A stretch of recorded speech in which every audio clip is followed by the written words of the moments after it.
Bonjour à tous, quatrième partie de mon guide sur Garen. Cette fois-ci, nous allons traiter des combos. Alors, Garen n'est pas un champion très mécanique, cependant, je peux quand même vous enseigner quelques astuces afin d'être plus performant avec ce champion. Donc, on va commencer tout de suite. Alors, le premier combo va être par rapport aux dégâts. Votre objectif est de faire un maximum de dégâts à l'adversaire. Donc, pour ce faire, on va utiliser les propriétés du E, qui, lorsque vous arrivez à toucher 6 fois votre adversaire, lui fait perdre 25% d'armure. Du coup, forcément, on va préférer mettre le Q après avoir utilisé notre E, afin que celui-ci soit plus puissant. Donc ça donne ça. Hein. Voilà. Donc là, on optimise les dégâts. Alors bien sûr, c'est pas un combo que vous pourrez placer tout le temps, voire vous aurez peut-être pas le temps de le placer de cette manière-là, parce que faut quand même, la priorité est quand même d'atteindre sa cible. Mais voilà, c'est bon à savoir. Donc ça, c'est le combo dégâts. Ensuite, dans l'autre ordre, on place d'abord le Q et après on inflige donc le maximum de dégâts possible à l'adversaire. Alors à noter du coup que comme on va jouer Phase Rush la plupart du temps, enfin dans mon cas tout le temps, dans le vôtre je ne sais pas, c'est à votre convenance, mais je vous conseille de tout le temps prendre la rune, et ben en fait on peut, différer le temps d'activation de la rune afin de pouvoir par exemple poursuivre notre adversaire. Et c'est là que le fouet va être extrêmement pratique. On va commencer par E l'adversaire, et lorsqu'on sera en fin de combo, on va par exemple le fouet, et on va l'ignite. Et ce qui est très intéressant, c'est que l'ignite, une autre bonne raison de le jouer, c'est que compte pour l'activation de Phase Rush. Du coup, sans même mettre une auto-attaque ou un Q, ce que vous ne pourrez pas faire par exemple face à Jax, eh bien vous pouvez quand même activer votre Phase Rush avec l'ignite. Ce qui vous permet de le poursuivre et de l'achever ensuite avec un Q. A noter que le R fonctionne aussi pour ça. Du coup, si vous pouvez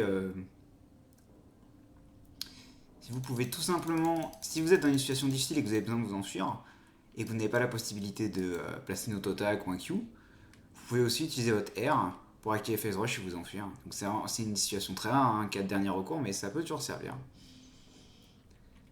Ensuite, qu'est-ce qu'on a d'autre comme combo?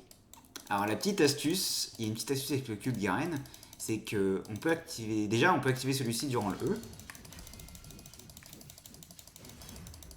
Et je pense que ça peut surprendre certains joueurs et ça peut surtout vous permettre de tuer certains personnages qui ont une capacité qui peut bloquer votre ulti. Donc par exemple, je pense à Seth, Mordekaiser ou Fiora. Seth et Mordekaiser ont un bouclier qu'ils vont activer lorsque leur vie sera à portée de votre ulti. Mais si vous êtes fourbe et que vous en avez l'occasion, vous pouvez tout simplement leur placer le silence juste durant votre E.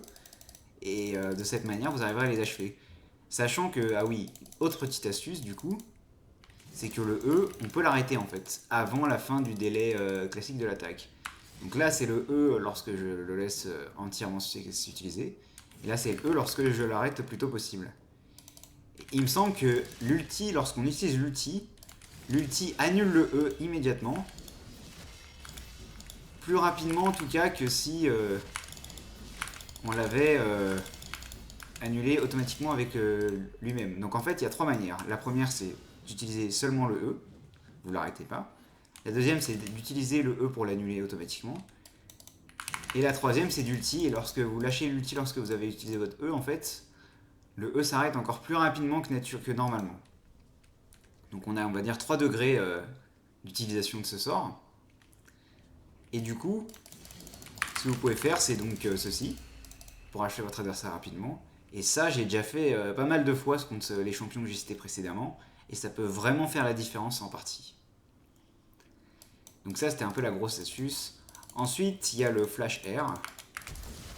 Donc vous pouvez annuler l'animation du R pour flasher en dehors de la portée de votre adversaire, si jamais vous en avez besoin.